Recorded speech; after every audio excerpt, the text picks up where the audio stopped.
Hello students, welcome to your English literature class. Today we are going to do textbook reading of chapter 9, My Greatest Olympic Prize by Jesse Owens from your Treasure Trove textbook.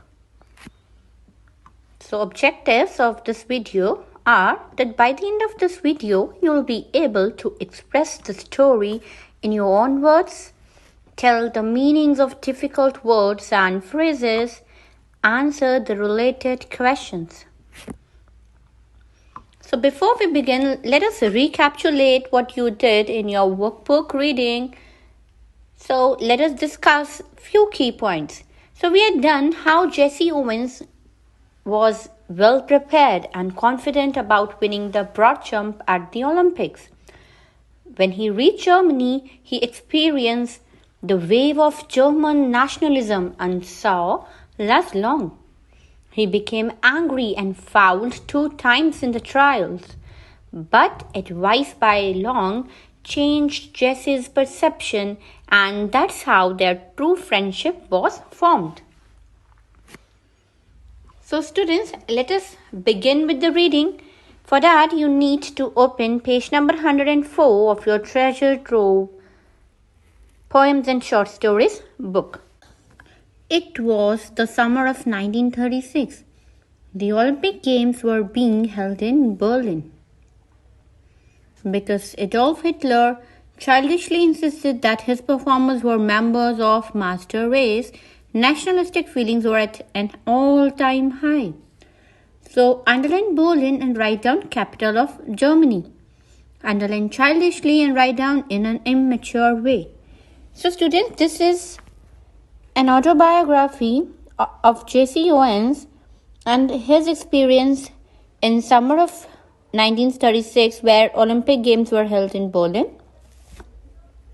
Adolf Hitler, he used to childishly insist that his performers are really the members of master race. What is master race?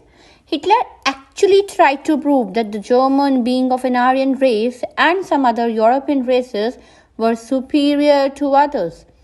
And the nationalistic feelings of the others were so high that they wanted to prove that Hitler was wrong. I had trained, sweated, and disciplined myself for 6 years with the games in mind. While I was going over on the boat, all I could think about was taking home 1 or 2 of those gold medals. I had my eye, especially on the running broad jump. Please underline had my eye and write down something one intends to get. So who is I here? I is Jesse Owens. So now students, on the boat journey to Berlin, Jesse Owens aspired to win gold medals for his country. So he wanted to win. He knew he had done a lot of hard work as he had trained, sweated himself for 6 years. And he had his eye especially on broad jump, that is long jump. A year before, as a sophomore at Ohio State University, I had set the world's record of 26 feet 8 1 by 4 inches. Everyone kind of expected me to win that Olympic event hands down. Please underline sophomore and write down a student in second year. Underline hands down and write down without even a little doubt or competition. So student, he was so good at the event that he had set a world record of 26 feet 8 1 by 4 inches when he was just a student at Ohio University, and everybody expected that he would win gold at Olympics broad jump event. I was in for a surprise. When the time came for the broad jump trials, I was startled to see a tall boy hitting the pit at almost 26 feet on his practice leaps. Please underline startled and write down surprised. Leaps, long jump. So students, trials. What are trials? It's a qualifying stage where the best athletes go to the next round while the others are eliminated. So during those trials, Jesse was surprised to see the personality of this tall boy, who actually hit the pit at almost 26 feet on his practice leaps. So Jesse thought that this tall boy would perform much better in the finals of the event. He turned out to be a German named Lars Long. So students, Jesse was really surprised to see the personality of this tall boy, and he turned out to be Lars Long. I was told that Hitler had kept him under wraps, evidently hoping to win the jump with him. Students, Hitler was so sure that Lars was going to win that he had kept him hidden in order to prove his superiority theory right. I guess that if Long won, it would add some new support to the Nazis' Aryan superiority theory. So he felt that he could not let Lars win. Who are Nazis? Nazis are the members of Nazi Party or the National Socialist German Workers' Party formed under the leadership of Adolf Hitler. After all, I am a Negro. A little hot under the collar about Hitler's ways, I determined to go out there and really show Der Führer and his master race who was superior and who wasn't. Please underline Negro and write down black skin and belongs to African American race. Who is a Negro? Who has black skin and belongs to African American race. Hot under the collar? Angry. Der Führer, political name given to Hitler. So Owens despised the Nazis' Aryan superiority theory, and thus he was motivated to defeat Long and silence Hitler. An angry athlete is an athlete who will make mistakes, as any coach will tell you. I was no exception. So any coach can tell that an angry athlete will always make mistake, and according to Jesse Owens, he was no exception to this thing. On the first of my 3 qualifying jumps, I leaped from several inches beyond the takeoff board for a foul. Please underline leaped and write down took a long jump. So takeoff board, students, a board from which jump is made, and if you do cross it while taking leap, you will be disqualified. And that was how Jesse fouled. On the second jump, I fouled even worse. Did I come 3,000 miles for this? I thought bitterly. So it was really a shame for Jesse Owens, and he thought angrily that he had come 3,000 miles for making foul like this. To foul out of the trials and make a fool of myself? Walking a few yards from the pit, I kicked disgustedly at the dirt. Please underline disgustedly and write down in a way that shows someone feels extreme dislike. So you can imagine, out of the 3 qualifying jumps, he had failed on 2, and that's why he was in shock. And basically, overcome by emotions, Owens lost focus. He fouled twice during the qualifying jumps, much to the shock of his supporters. He thought if he failed 3rd time, he would be eliminated. He thought about how hard he had worked and how far he had traveled. He feared all his efforts would go in vain, and so annoyed, he kicked at the dirt. Suddenly, I felt a hand on my shoulder. I turned to look into the friendly blue eyes of the tall German broad jumper. He had easily qualified for the finals on his first attempt. He offered me a firm handshake. So underline qualified and write down to succeed in getting into a competition. Firm, not soft, but not completely hard. So Owens was unhappy because of his poor performance. He was then suddenly greeted by a tall German broad jumper who had already qualified for the finals. Jesse Owens, I am Lars Long. I don't think we have met. He spoke English well, though with a German twist to it. Glad to meet you. I said. Then, trying to hide my nervousness, I added, "How are you?" So Long introduced himself to Owens. Jessie realized that Laz Long spoke English well, but with a touch of German in it. Jessie responded to his greetings, and in order to hide his nervousness, he asked him how he was. "I'm fine. The question is, how are you?" "What do you mean?" I asked. "Something must be eating you," he said, proud the way foreigners are when they have mastered a bit of American slang. Underline slang and write down informal language usually used for speaking.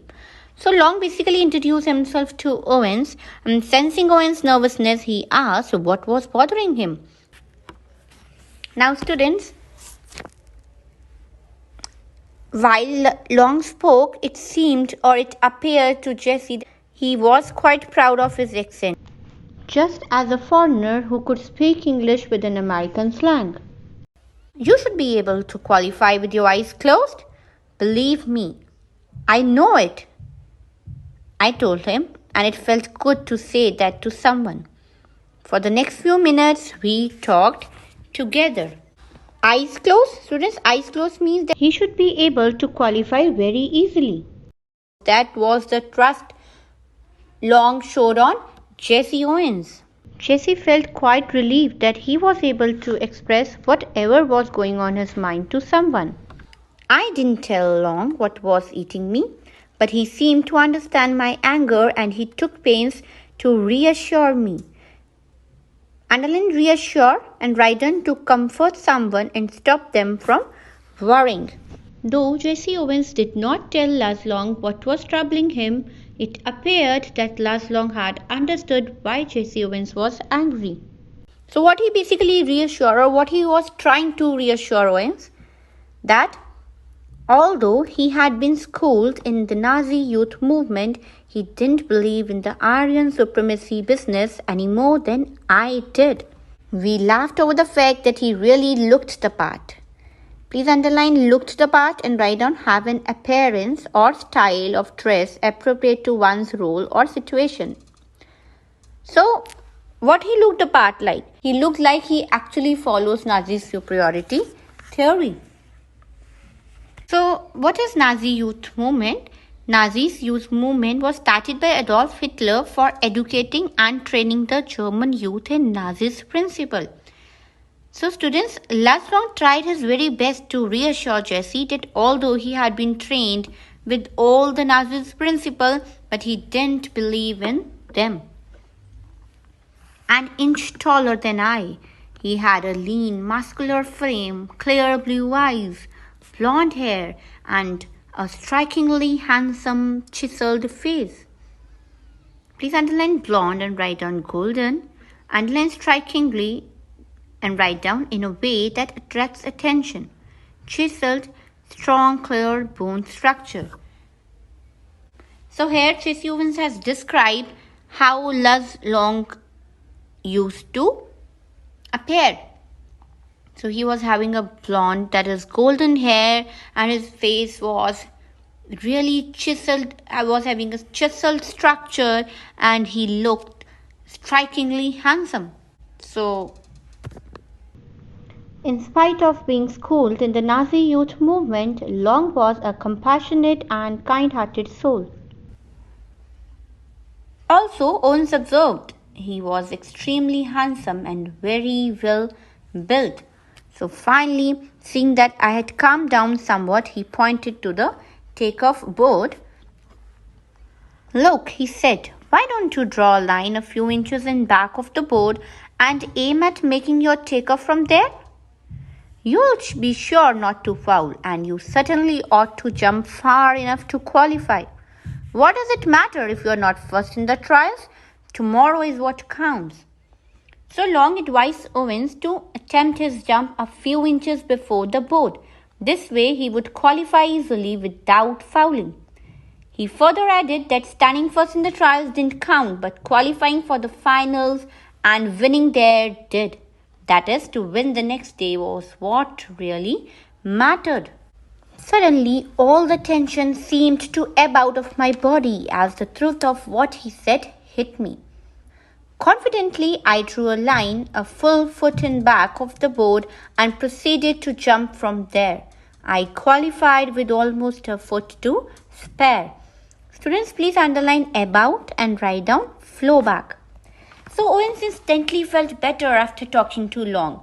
He did as long advice and qualified very easily.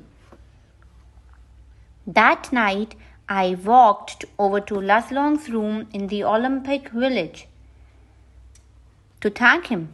I knew that if it hadn't been for him, I probably wouldn't be jumping in the finals the following day. We sat in his quarters and talked for 2 hours about track and field, ourselves, the world situation, a dozen other things. When I finally got up to leave, we both knew that a real friendship had been formed. So students, Olympic Village, first of all, Olympic Village is an accommodation center built for Olympic Games. It houses all participating athletes, athletic trainers, and Olympic officials. So students, the night before the finals, grateful Owens visit Long's room to thank him for his guidance, otherwise he would not have qualified for the finals. They talked about track and field, world situation, etc. And a strong friendship had been formed by the end of their conversation. Lars would go out to the field the next day, trying to beat me if he could. But I knew that he wanted me to do my best, even if that meant my winning. So although on the field both men would do their best and try to beat each other, but Jesse knew that Lars wanted him to perform his best, even if his best performance meant that he would win the event. As it turned out, Lars broke his own pass record. In doing so, he pushed me onto a peak performance. I remember that at the instant I landed from my final jump, the one which set the Olympic record of 26 feet 5 by 16 inches. He was at my side congratulating me. So basically, what happened that day? Lars broke his own pass record, which motivated Jesse Owens to give his best performance. And Jesse Owens made a new record. And who was the one or who was the first person to congratulate him? He was Lars Long. So, on the day of finals, Long broke his own record, but Owen set a new Olympic record, beating Long in finals. Despite the fact that Hitler glared at us from the stands not 100 yards away, Lars shook my hand hard. And it wasn't a fake smile with a broken heart, sort of grip either. Please underline, glared and write down, stared in an angry way. So, on the day of finals, Long broke his own record, but Owen set a new Olympic record, beating Long in finals. Displaying true sportsmanship, Long shook Owen's hand hard and smiled brightly in spite of losing, all in the presence of an annoyed and angry Hitler.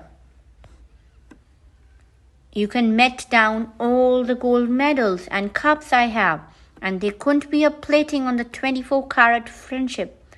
I felt for Lars Long at that moment. So student, 24-carat gold means the pure gold. Here the term refers to pure friendship without any malice. And Owens refers to his friendship with Long as purest gold and more precious than all the gold medals and cups in Olympics put together. He basically represents the true spirit of Olympic Games. I realized then too that Lars was the epitome of what Pierre de Coubertin, founder of the modern Olympic Games, must have had in mind. So underline epitome and write down a great example. So Lars was the great example of what Pierre de Coubertin had said. The most important thing in the Olympic Games is not winning, but taking part. The essential thing in life is not conquering, but fighting well. So Pierre de Coubertin believed that participation is more important than winning. That's all for today, students. For your homework, kindly refer to Snap Homework. Thank you.